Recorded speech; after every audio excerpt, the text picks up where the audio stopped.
الهاتفي من الفريق الدكتور احمد شفيق. مساء الخير يا فندم.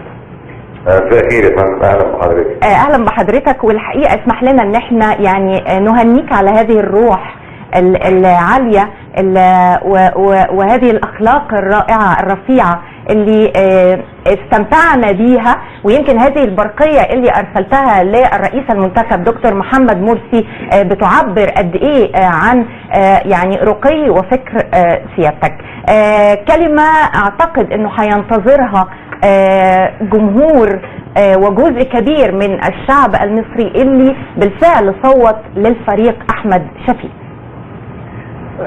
في الواقع يا فندم انا بتمنى الاخ الفاضل الاستاذ الدكتور محمد مرسي كل التمنيات في موقعه الجديد، وان شاء الله يكون للشعب المصري تحت قيادته فرصة طيبة ان شاء الله تشوف فيها ايام احسن كتير من الايام اللي فاتت باذن الله. كل التوفيق ليه وكل الدعوات، وان شاء الله دائما في المناسبات الكويسة نسمع صوته ونشرب بيه باذن الله. كلمة لو حبيت توجه بابناء الشعب المصري الكريم، فانا استاذن في اني اتقدم ببيان بهذه يعني خاص بهذه الظروف باكر صباحا ان شاء الله. سيادة الفريق، لو وجهت الكلمة سواء من صوت لك او لمن لم يصوتوا لك.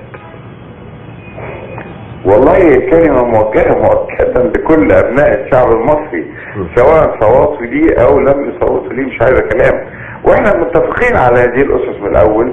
وكثيرا ما كررت الحقيقة في كلماتي ان احنا ما يبدو على السطح من خلافات اثناء المرحلة اللي هي في الانتخابية من المؤكد انها لازم تذوب فجأة بمجرد انتهاء هذه المرحلة، ليتولى قيادة السفينة قائد واحد، والشعب المصري كله داخل السفينة، واي عطب في السفينة بيؤدي الى يعني الى ايذاء للجميع.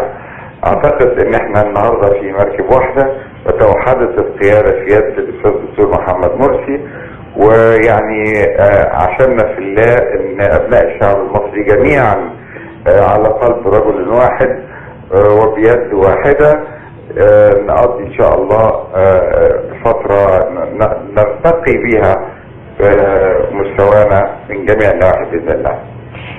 سيادة الفريق دكتور احمد شفيق، الحقيقة سيادتك كنت مرشح سابق لرئاسة الجمهورية، والان باعتبارك مواطن مصري ناظر من الرئيس المنتخب الدكتور محمد مرسي في الفترة القادمة، باعتبار طبعا سيادتك كمواطن مصري. والله انا اثق تماما في ان يعني السيد الرئيس ان شاء الله يعني نظرته للشعب المصري هتبقى نظرة شاملة، نظرة لا فرق فيها بين هذا وذاك، وكلنا شعب في يعني في سفينة واحدة.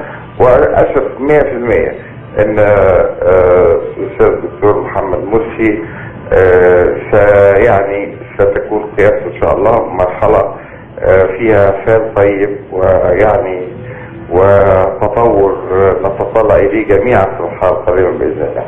سيادة الفريق احمد شفيق، سؤال يعني من جزئين. الجزء الاول، في تصورك الملف الاهم ان يوليه الرئيس الجديد اهميه كبيره، الاقتصاد ام الامن ام المصالحه الوطنيه؟ اما الجزء الثاني من السؤال، الفريق شفيق بعد عناء الحمله في الانتخابات الرئاسيه رايح على فين؟ ناوي يعمل ايه؟ والله ترتيب الاولويات اعتقد ان ده كان الترتيب اللي انا كنت حاطه في برنامجي، واثق ان الدكتور محمد مرسي مش هيختلف كثيرا في هذه الاولويات، لانها اولويه يراها كل مصري بتشكل احتياجات ضروريه للامن، سواء الامن او حركه الاقتصاد او ما يترتب على ذلك بقى من باقي يعني عناصر الاهتمام في المجتمع المصري ككل. اما فكرة بقى رايح على فين، الحقيقة انا طب وانا قبل ما اتقدم للترشح وانا تقدمت متأخرا نسبيا عن كل الاخوه الزملاء في هذه المرحله. ما انا كنت رايح على فين قبل كده، ما هو نفس الحكايه يعني. انا لما خرجت من الوزاره ما كانش هدف لي اطلاقا اني هروح للترشح مره واحده.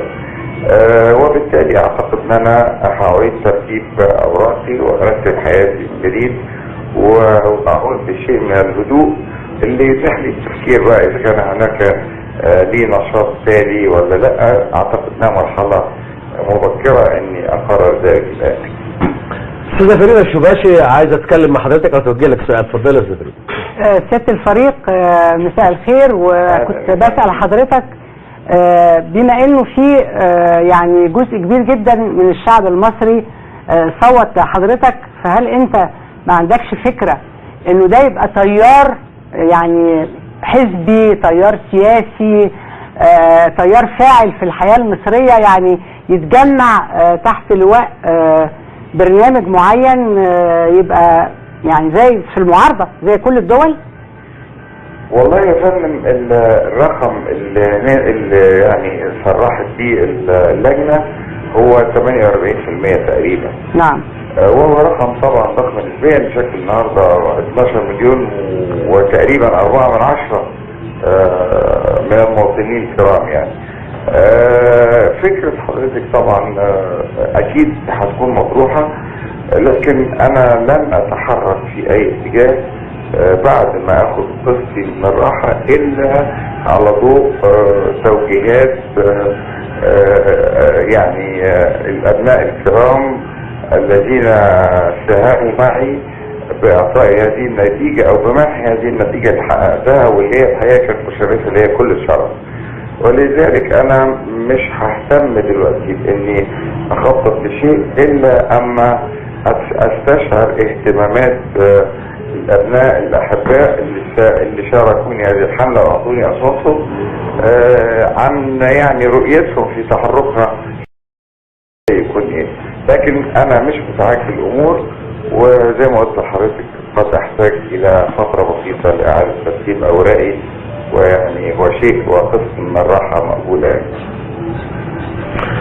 بنشكر سيادتك الفريق احمد شفيق على دكتور حمدي الحقيقه. طيب لو تسمح لنا يعني يسال سيادتك سؤال سريع.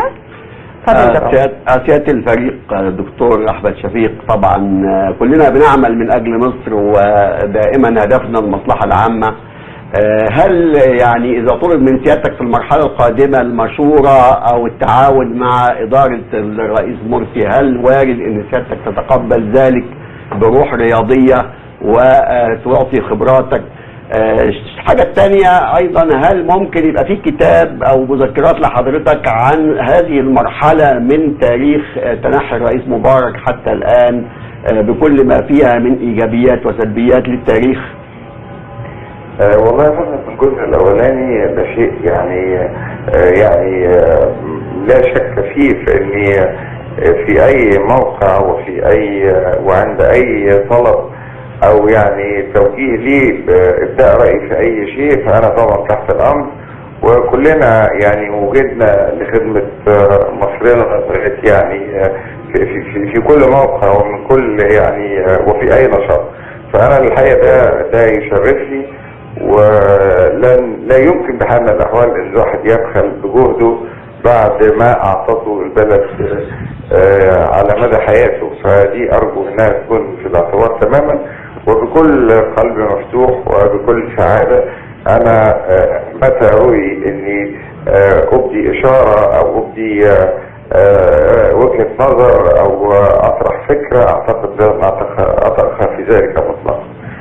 موضوع المذكرات عشان اكون امين مع سيادتك، انا ما كنتش ابدا في حياتي من النشطاء في كتاب المذكرات، ولذلك بأرى ان انا عشان في هذه المرحلة اسجل هذه الفترة تفصيلا، يعني على الاقل ما الفكرة لم تخطر على بالي بعد، واذا الحت علي قد افكر فيها. لكن انا يعني ليس من طبيعي تسجيل مذكراتي، وما حصلش حتى الان لهذه المرحلة اي تسجيل عندي، هنشوف الايام الجاية هجيب ايه باذن الله.